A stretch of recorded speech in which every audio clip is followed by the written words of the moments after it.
uNkulunkulu wayinikela ngenxa yethu ukuze abe umnikelo ophilayo. Ngiyazi ukuthi uma uJesu ethi kukhona yini ongithandayo na, uma ekhona akazidele athabathe isiphambano sakhe angilandele. Unalo ilungelo lokusho njalo uJesu lokuthi umuntu omlandelayo akayidele athabathe isiphambano sakhe amlandele. Into engenza ngisho njalo ingoba ukulandela uNkulunkulu ungayidelanga khona ikhathi where you second guess yourself ukuthi am I really supposed to be following uNkulunkulu, or hlasipe I'm delaying myself ukuthi succeed empilweni. That is where umuntu elimala khona, because akayinikelanga ngokugcwele. Kufana nasothandweni, uma ngabe umuntu engayinikelanga ngokugcwele kunezinto la uma ubudlelwano nomuntu anaye bebhekana nomzima mase ethi for the sake of ukwenza kwakhe lokho nje, I do not really think ukuthi singamele siqhubeke. Kodwa irrespective ukuthi umuntu wenzeni, ila khona uthando lithi ngoba ngiyamthanda, kuningi kwenzile okubuhlungu kumina, but ngizoqhubeka ngokwami. Angisalibona ithemba ngoba yena we-put trust, kodwa ngoba ngiyamthanda I'm just gonna hold on. Indaba ke kaJesu la ithi ayicishe ifane nalokho ukuthi zidele, like ngale nkathi uyidelile kuney'ndawo odlula kuzona ozaziyo ukuthi bongakwazi ukudlula before, bezikuhlula bezikhuba bongenawo amandla okuthi udlule, but because you've made up your mind, you convinced yourself ukuthi I'm giving up myself for the sake of the cause. Ilana khona ke ukukholwa kweqiniso actually comes from.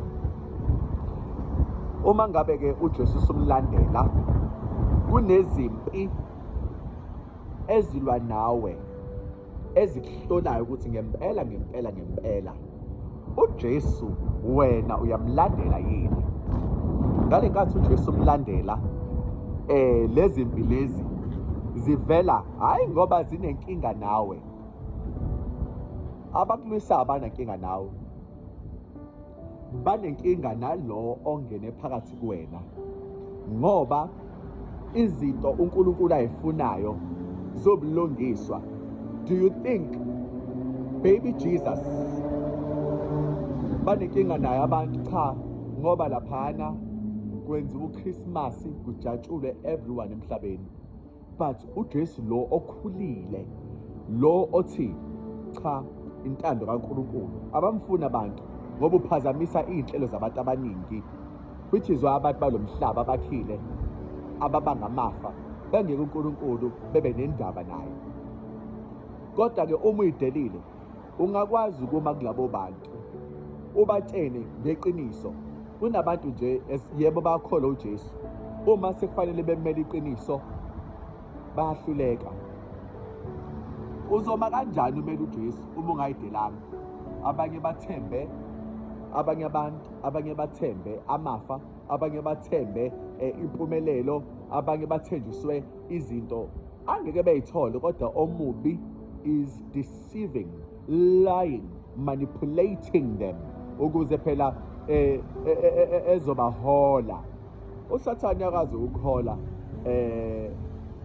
endleleni ekwenza sengathi wena uyintandokazi yakhe kanti akakufuni, ukuholela ekufeni. Uyakwazi uSathane ukwenza lokho kubantu abaningi bonke abamlandelayo, wenza that thing, ubaholela ekufeni.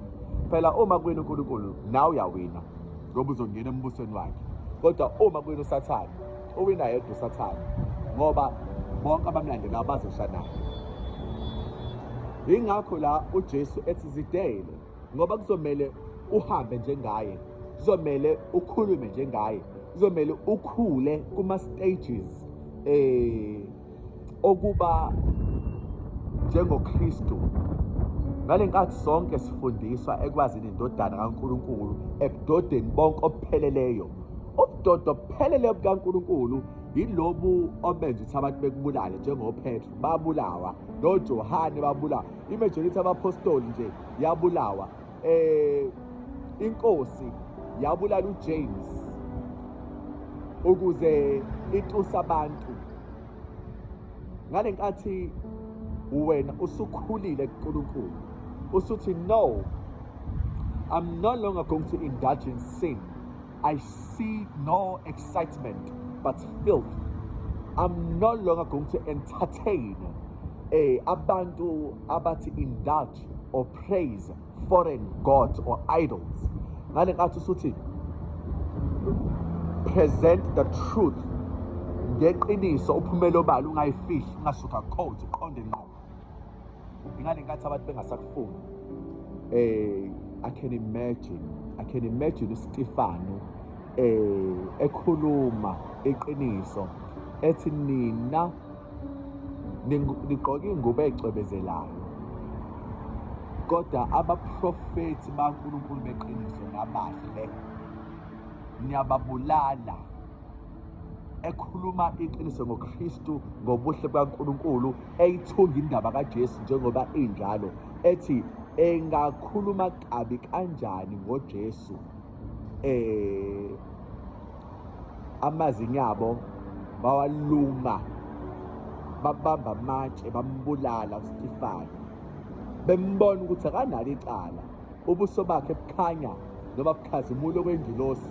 uNkulunkulu was showing them ukuthi lo muntu lona imqambela amanga. I find him innocent. Lapho uthando lukaStefane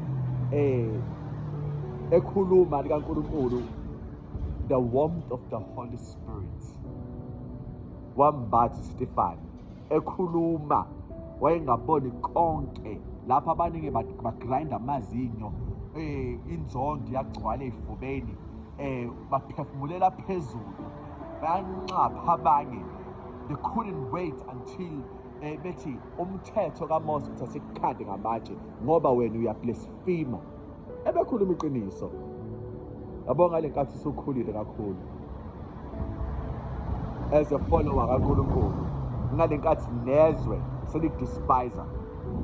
Bamzondela nabantu uNkulunkulu ingoba ukhonela ubulungiswa, akafuni abantu balemhlabeni benze all wrong, baphumelele nabo.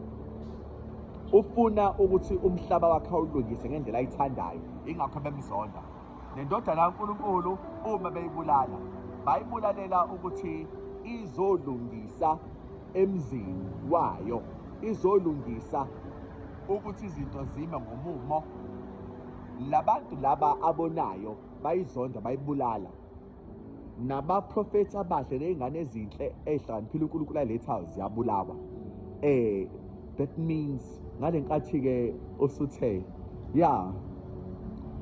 yamfollowa lo Jesu, suyinikelile ngempela, uyakwazi-ke ukukhuluma ngoJesu. Sometimes when I preach about Jesus, mengikhuluma ngoJesu, ekuthiwa nansi-ke intombi yakhe siyakhuluma, yamkhulumela, and I do not really care.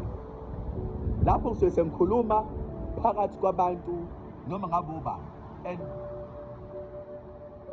mengikhuluma iqiniso kusuke kungemina, ngoba mina nginamahloni nenhliziyo encane futhi nolimi lami liyabhimba. Uma sengidiniwe ngikhuluma nje ngigeja, kodwa umoya kaNkulunkulu ngihlezi ngiwubona ukuthi iwona lo osuke uqumuka uma ngabe umuntu emngahle noNkulunkulu ukhuluma indaba zasezulwini.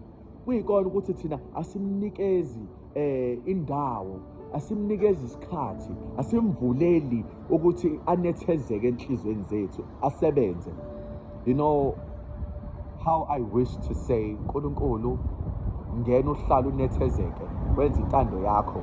Because sometimes as people we will do izinto that pleases us, singabi nendaba nentando kaNkulunkulu ukuthi intando kaNkulunkulu ithini, sibe nanokuthi I know kumele kube ingathi kanti thina sijabula nini.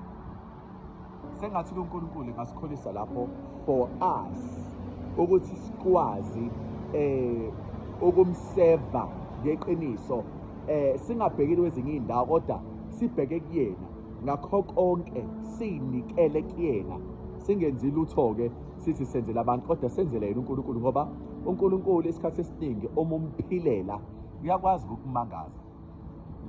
I can imagine la madodana awu-4, Shadrach, uMeshach, Abednego noDaniel, esenzelwe ngama-examples. 4 of them ba-experience izinto abantu abangadabuli kuzona. Amabhubesi uDaniel wadabula kuwona ngenxa yokuthi uNkulunkulu wamfumana neqiniso. Emlilweni, esithandweni somlilo, lamadoda amathathu adabula kuwona ukuze kubonakala uNkulunkulu, ngoba ayemsulwa phambi kwaNkulunkulu. Nathi uma simrepresent uNkulunkulu ey'nkingeni esibhekana nazo singaphumelela. uNkulunkulu ufuna sinikele, zinikele. Uyinikele kubani?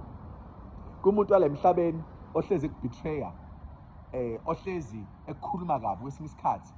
Sayinikela uNkulunkulu, sibambelele kuthi noma kunzima abantu bezonda, sibambelele kuthi noma abantu besihleba ngamagama abuhlungu, besi-challenge'a, besithakatha, besilwisa, kodwa sibambelele, sithi okusalayo asiyindawo. That's the kind of relationship uNkulunkulu ayifunayo.